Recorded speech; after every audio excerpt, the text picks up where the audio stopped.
and welcome to Steam Trading. Thank you. This is so exciting. I just want to know a little bit about you. Is it true that you're self-taught? You Yes. made this all up yourself? Yeah, kind of. I did a week at Raymond Blanc's place, the Manoir, when I was 18.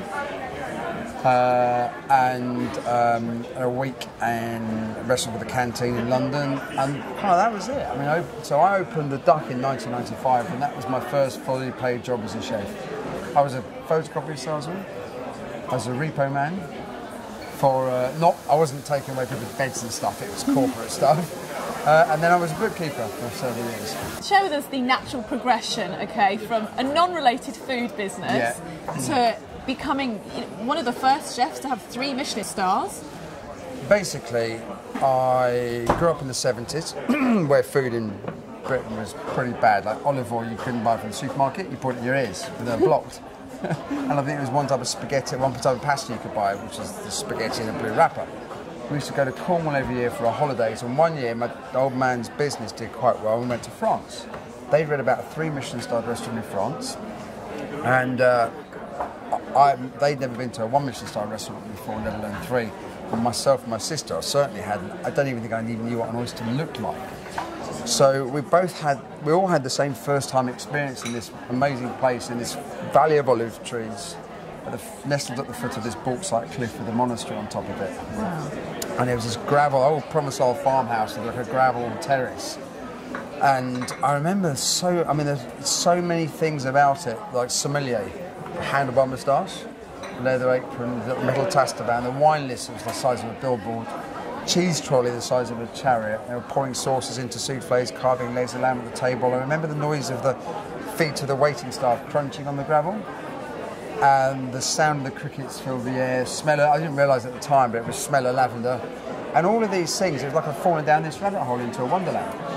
So I realised this is what I wanted to do. And then I started reading and saving up and eating, like blowing 6 months' wages on a trip to France, and then cooking, but not dinner parties. I'd just cook, like I focused on stocks, and then I'd do, ice creams and butchery, and then I did these other jobs. So I wanted to be a chef. And then...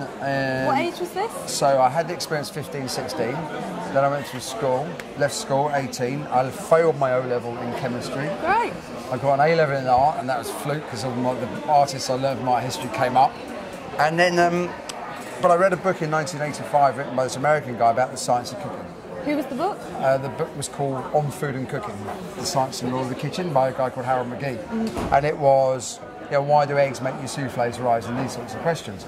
And in the book, Harold said, browning meat doesn't keep in the juices. I went, oh my God, really? Because that completely flew in the face of everything else I'd read, heard, seen on TV. And when I realised, totally explained why, oh yeah, God, that's really obvious, but only when someone explains it to you.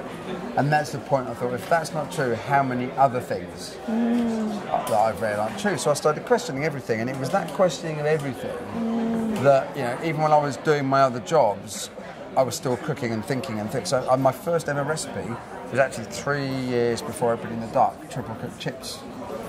I love those. Our first ever dish. I love those. And that was 1992. So by the time the Duck opened, I'd already looked at that, and then in 97 I put this crab ice cream dish on. I saw an old recipe for Sicilian ice cream. And I thought, oh, it's a bit weird. And I thought, why is it? Also Sicilian for Parmesan ice cream. I thought, why should that be weird? Well, it's obviously because we grew up with ice cream being sweet, so we expect it to be sweet. Yeah. Crab ice cream, and then thought it was fascinating. Some people loved it, some couldn't get their heads around it. Then if you said, taste this, it's a frozen crab bisque, everyone went, now people don't bat an eyelid when you say crab ice cream. But that was my first sort of foray into the world of flavour perception, and then everything changed from there. So Steamer Trading it's almost like a wonderland of everything kitchen related. For anybody that's thinking about starting from scratch in their kitchens, what would be your must-have items and why?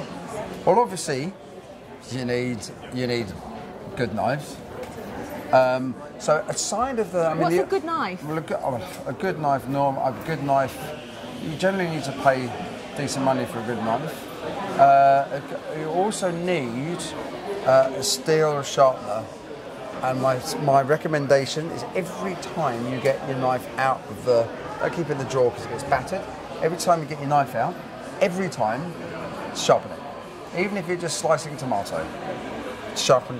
And if you do that every time you'll keep the blade, what people tend not to do is like, oh, I'll use it, and then they only sharpen it when it gets blunt. Yeah. And then it's harder to get the blade back. Don't you end up with no knife? Not really. If you're a chef, you do. You use chef's knives. Well-used chef's knives kind of start off like this, and they end up like that. So obviously a knife, decent pans, but I would say, aside of the initial obvious stuff, a set of accurate scales. I would say an oven thermometer, because so many people's ovens are inaccurate. That's so important. And all you need to do, don't set your oven using the dial, temperature on the dial. Yeah, you can do it as a guideline. Put an oven thermometer in the oven, and just make sure. You might find your ovens are okay, but a lot of people's ovens are 30 degrees out, which can make a big difference. And a probe. So a digital probe, sticking meat, fish. Yeah, if you use one of those, like people that take a whole salmon, people that cook a whole salmon costs a lot of money. So if in doubt, generally people will overcook it, and somebody say, oh, it's just ready when all the little white dots form on the surface. No, by the time the white dots form on the surface, it's knackered. So if you know you're going to cook this salmon to say 50 odd degrees, probe, you'll be right every single time. Okay, good. In your household, what would be your ideal Sunday food? Well, if it's summer, burger, barbecue, bosh. If it's winter, it'd have to be roast. Sunday roast, probably chicken. I always had chicken, so my kids could never. My oldest daughter doesn't eat red meat. Between all of them, the chicken was the one that was easiest. But yeah, so roast chicken, roast potatoes, Yorkshire pudding, good sauce, straight gravy, confit carrots, and maybe then either green beans. But when people also cook green beans, string beans. This thing of, you wouldn't eat them raw, so why eat them warm and raw? People don't cook them.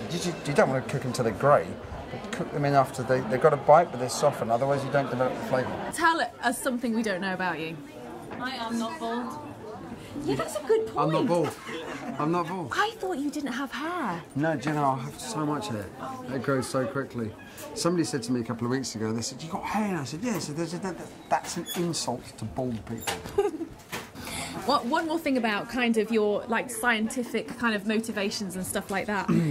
So, are you completely aware of smells and senses? You seem like a very Yes, but I think the thing with that is everyone can be, and it's that thing of the whole. I mean, National Health Service using mindful meditation, mindfulness, as a replacement for antidepressants, and the concept of that is if you can be in the moment, don't think about, because most of us walk around going, I should have done that, why did I do that last week, I've got this to do tomorrow, and so you're never in the moment.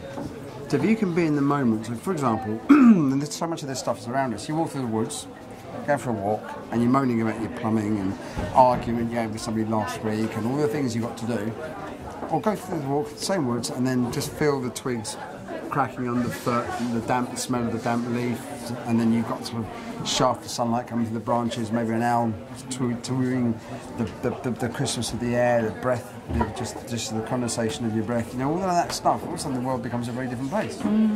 So we talk about people's palates, like wine tasters, amazing palate. Actually, it's not about that, it's smell.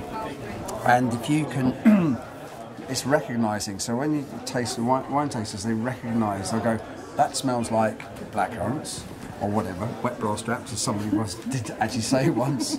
But then they'll go in their filing cabinet and go, oh, blackcurrants, that's normally Cabernet Sauvignon. And then then a particular other smells will come through, and you go through your memory bank, and that's how you evaluate stuff. So this stuff is there for everyone to sort of appreciate. Just being mindful about it. You're inspiring. Thank you. Thank You're you an very absolute much. star. Thank you so much.